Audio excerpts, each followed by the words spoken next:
Hey, it's me, TB, and I'm bringing to you a little bit of a book haul. This is going to be my book haul from pretty much the last months of 2021, as well as like the books I got for Christmas. So yeah, I'm pretty sure this is everything I got. I might be like missing something, but I'm pretty sure this is everything that I got. I did buy myself a few things, of course, because I can't help it. So yeah.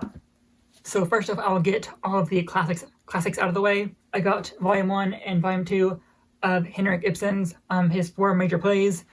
These each have 4 different plays. Because I read a few of his plays for my modern poetry and drama class last semester, and I loved them, so I wanted to read more by him. So here we go. This one has the 2 plays I've already read by him, which is A Dollhouse and Hedda Gabler. They're both great. I love them.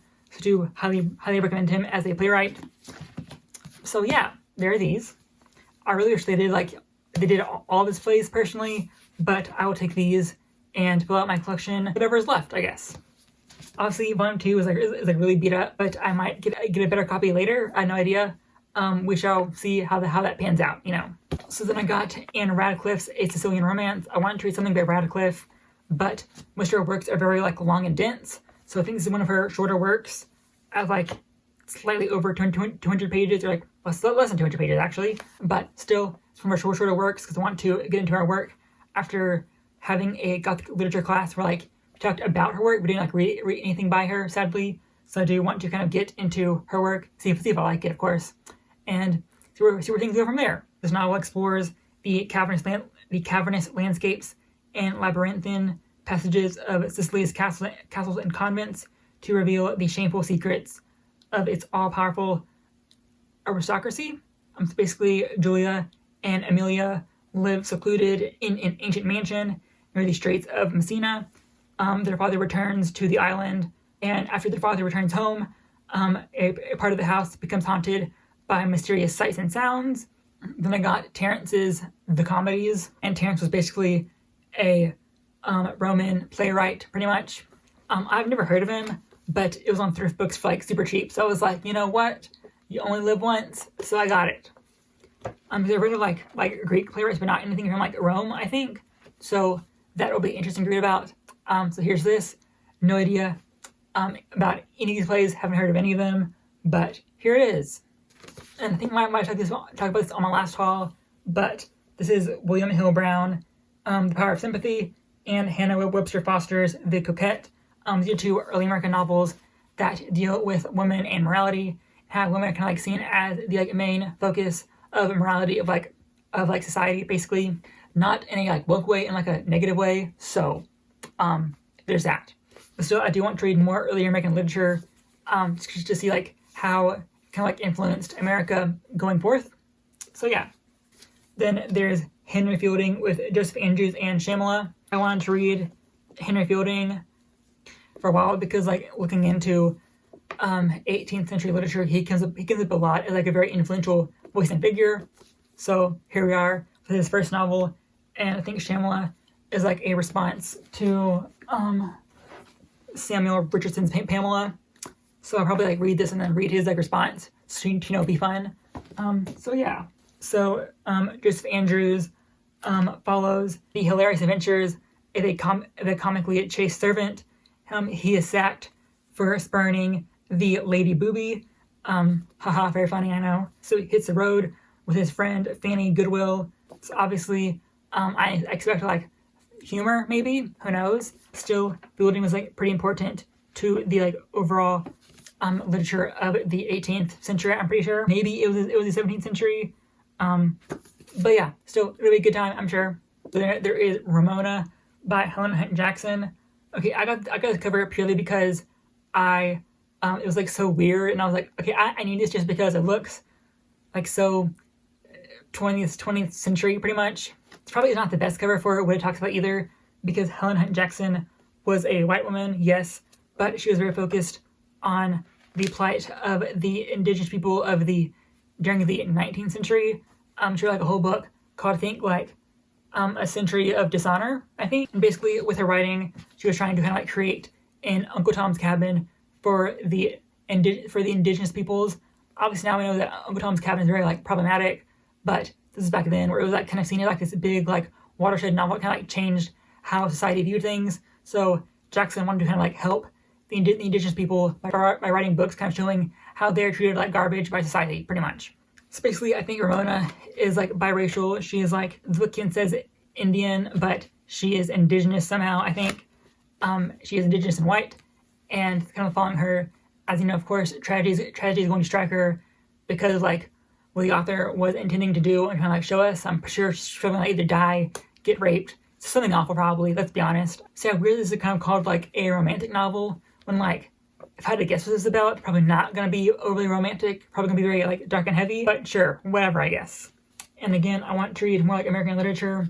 I have two things by Flannery O'Connor, her novel Wiseblood, and The Complete Stories. I had to get this for my class, and this I got for Christmas because I've been wanting it for a while, so it's so pretty, but surprise, surprise, they're matching editions. What the fuck? That is God shining his light on me, saying that buying books is okay. So, anyways, obviously, short stories, this is like all the ones that she wrote, so great, fantastic. It has a beautiful cover, yeah. Wiseblood is her first novel. It's telling the story of Hazel Motes, who's a 22-year-old caught in a struggle against his inborn disparate fate. He falls under the spell of a street preacher and his 15-year-old daughter. Hazel founds a church, and while doing that, he meets a man named Enoch Emery, and Enoch leads him to a mummified holy child. So this book sounds fucking weird and crazy. I'd have to read it for my women's writers class, so I guess I'll tell you more about it when it's done, because the background is very like, what the fuck? Obviously I'll do with like religion because it was a surprise, because Flannery O'Connor was Catholic, I think, and religion does tie into a lot of stories, so I'm not really surprised, but yeah. The book for my women's writers class is Orlando by Virginia Woolf. So Orlando is a 16-year-old nobleman whose days are spent in Queen Elizabeth I's court. So he's immortal, I think, and he has transformed into a 36-year-old woman in the year 1928. So yeah, all I know is that Virginia Woolf does do a lot of like stream of consciousness, I think it's called. So no idea how I'm going to like this, but I have to read it. So great, fantastic. Hopefully I don't hate it. So yeah. So next up is a few nonfiction things. First, there is 21 Things You May Not Know About the Indian Act by Bob Joseph. So I think Books and Lala read this, I think, like last year, maybe the year before. Anyway, she read it. She highly recommended it. And I want to read it too, because obviously I am not a Canadian, so I know literally nothing about the Indian Act. So now I can learn things. Then there is Fierce, Women of the Bible and the Stories of Violence, Mercy, Bravery, Wisdom, Sex, and Salvation by Alice Connor. It's basically a story about the various women in the Bible and kind of what they do, and how can I like see inspiration from them. I'm pretty sure they talked about in another book, The Making of Biblical Womanhood. This book does talk a lot about the woman in the Bible.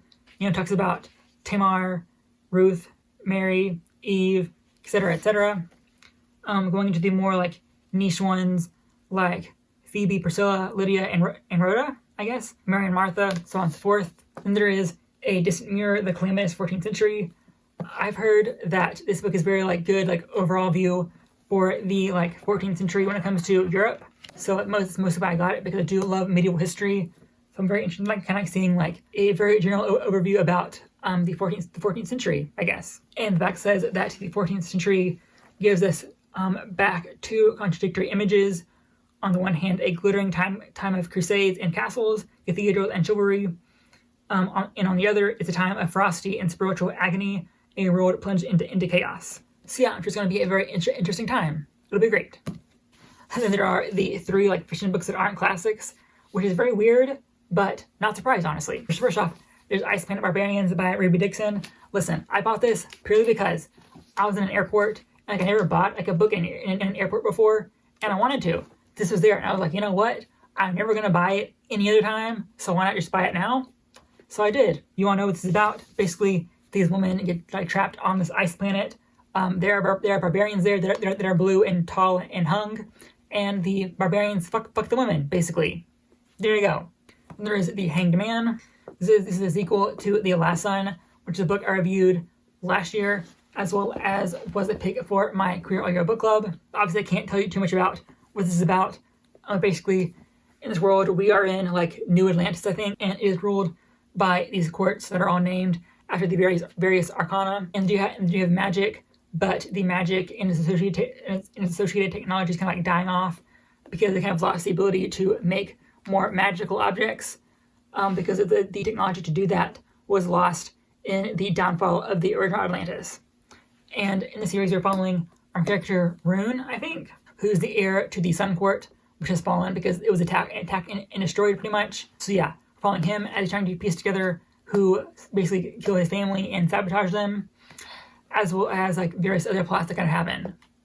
So yeah, it'll be great. And finally, there is Black Wings Beating by Alex London. And this book is about our two main characters are Bryson and Kylie. They are twins, and in their place called Ustar, they're all falconers, and basically falcons are very highly revered. And when a war comes their way, the twins embark on a journey through the treacherous mountains. So yeah, obviously it sounds very fantasy-esque. It'll be a good time, I'm sure. I'm pretty sure the last book in the series came out last year, maybe 2020, but it came out fairly recently. And you know, birds are cool, so here we are. That is every book that I got within the last like 2 or 3 months. So thank you for watching. If you like the video, subscribe, like, share, all of that. Hopefully I will see you next week.